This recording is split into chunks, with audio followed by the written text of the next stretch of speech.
Okay, welcome again mga kabarya dito sa channel natin, All Coins PH 1611. Now, dito tayo sa libangan natin. Ito yung pagkolekta ng mga barya na old coins at saka yung mga foreign na coin na nakolekta po natin dito sa mga hawak natin mga kabarya. Now, kumusta? At again, welcome dito sa channel natin, Old Coins PH 1611. Now, ngayon yung featured coin natin ngayon, ito yung 1 peso. Matagal na to mga kabarya, 1974. So, nasa 50 o umabot, depende. Nasa 50 years old na itong mga bariyang ito. Kasi meron tayong hawak na 8. 8 yata to mga kabarya. So, at least may nakuha tayo. Iba pa yung barya na personally na collect din natin, nilagay natin sa ibang lalagyan mga kabarya.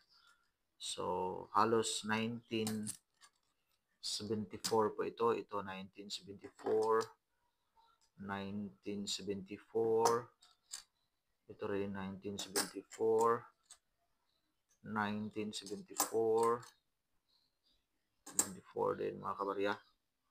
So, 1974, 1974, and the last 1974. Now, titingnan natin kung may update na dito, no? So, ito yung titingnan natin kung may update na kaya sa mga sources natin. Itong klaseng barya na 1974. Maganda pa yung barya na hawak natin. So, ito yung Dr. Jose Rizal, mga kabarya. So, yung advantage lang kasi sa coin kumpara sa bill,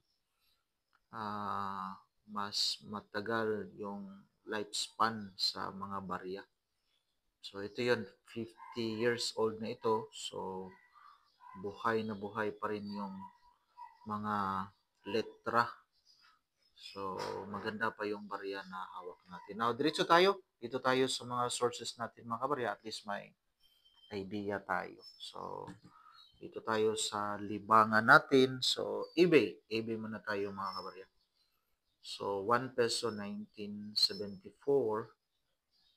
So, normally kasi si eBay, basta eBay, international selling platform kasi yon sa iba't ibang klaseng item.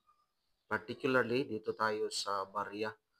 Barya yung titinan natin. So, nasa $14.42.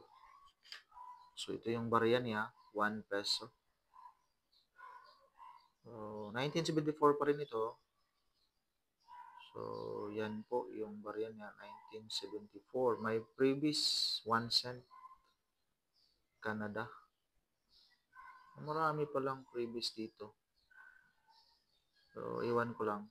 Pero, yun yung nakalagay dito na 1 peso na 1974 mga kabarya. Again, nasa 14 US dollar, 0.42, 20 Canadian dollar mga kabarya. Try natin tingnan. May iba-iba tayong sources. Dito sa Carousel PH, 1 peso, 1974. So, lahatan by piece or so, dito 1 month, nasa 30 peso. Bawat isa yata to. So, per piece. Ito yung barya niya. Mura na kasi ito dito sa Pilipinas kasi ito yung barya na maraming na-produce talaga. So, yung iba nga, per kilo na yung bintahan.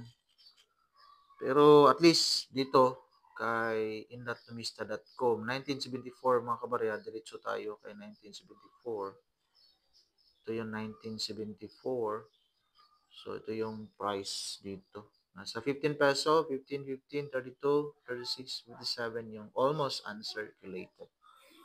So, yung isa is 1974 na proof coin, San Francisco Mint, minted in 1975. Pero yung year nakalagay 1974. Yung isa naman 1972. So, hindi totoo yung may 1971. Gawa-gawa lang yon. May meant na naggawa ng 1971. Alamat ng 1971. Hindi po totoo yun mga kabarya.